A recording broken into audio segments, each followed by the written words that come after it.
जय श्री राधे। जय श्री कृष्ण भक्तों। कार्तिक मास की कथा अध्याय 29।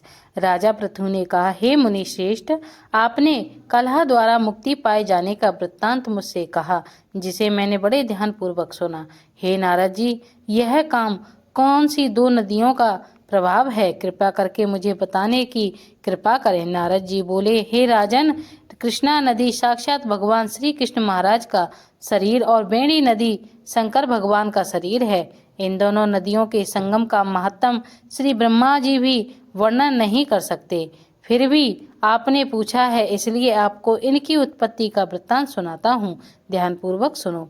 चाक्षुषु मनवंतर के आरंभ में ब्रह्मा जी ने स्वभा पर्वत के शिखर पर यज्ञ करने का निश्चय किया। वह भगवान विष्णु, भगवान शंकर तथा समस्त देवताओं सहित यज्ञ की सामग्री लेकर पर्वत के शिखर पर आ गई।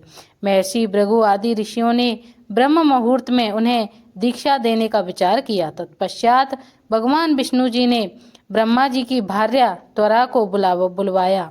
वह बड़ी धीमी गति से आ रही थी। इसी बीच में भृगु जी ने भगवान विष्णु से कहा, हे प्रभु, आपने त्वरा को शीघ्रता से बुलाया था, वह क्यों नहीं आई? ब्रह्म मुहूर्त निकला जा रहा है। इस पर भगवान विष्णु बोले, यदि त्वरा यथा समय यहाँ नहीं आती हैं तो आप गायत्री को ही स्त्री मानकर दीक्षा विधान कर दीजिएगा। यह गायत्री पुण्य कर्म में ब्रह्मा जी की स्त्री नहीं हो सकती। नारद जी ने कहा, हे राजन, भगवान विष्णु की इस बात का समर्थन भगवान शंकर जी ने भी किया। यह बात सुनकर भृगु जी ने गायत्री को ही ब्रह्मा जी की दाईं ओर बिठाकर दीक्षा विधान आरंभ कर दिया।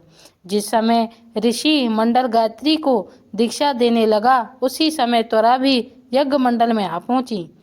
ब्रह्मा जी के दाईं ओर गायत्री को बैठा देखकर ईर्ष्या से दुखी होकर त्वरा बोली, जहाँ अपूज्यों की पूजा और पूज्यों की अप्रतिष्ठा होती है, वहाँ पर दुर्भिक्षुक, मृत्यु तथा भय तीनों अवश्य हुआ करते हैं। यह गायत्री ब्रह्मा जी की दाईं ओर मेरे स्थान पर विराजमान हुई है, इसलिए यह अदृश्य बहने वाली नदी होगी।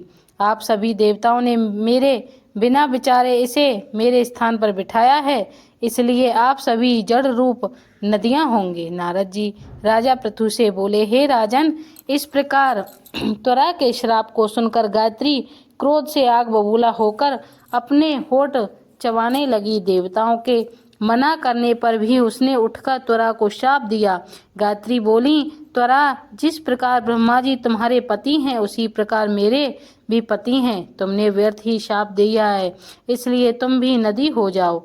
तब देवताओं में खलबली मच गई। सभी देवता त्वरा को साष्टांग प्रणाम करके बोले, हे देवी, तुमने ब्रह्मा आदि समस्त देवताओं को श्राप दिया है, वह उचित नहीं है, क्योंकि यदि हम जब जड़ रूप नदियां हो जाएंगे तो फिर निश्चय ही यह तीनों लोक नहीं बच पाएंगे, क्योंकि यह श्राप तुमने बिना विचार किए दिया है, इसलिए यह श्राप तुम वापस ले लो। त्वरा बोली, हे देवगण, आपके द्वारा यज्ञ के आरंभ में गणेश पूजन न किए जाने के कारण ही यह विघ्न उत्पन्न हुआ है।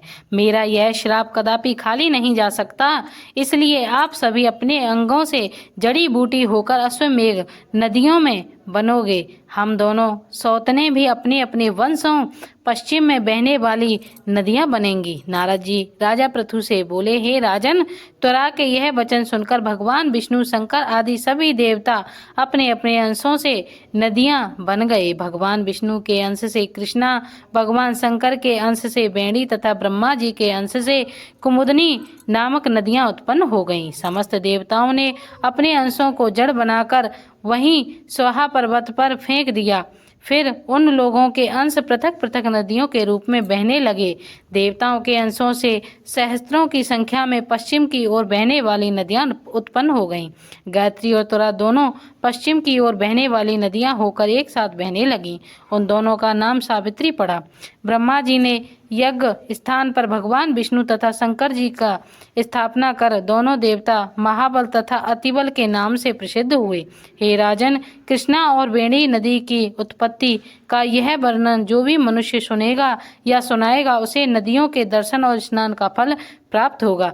इसी के साथ जय श्री राधे, जय श्री कृष्ण।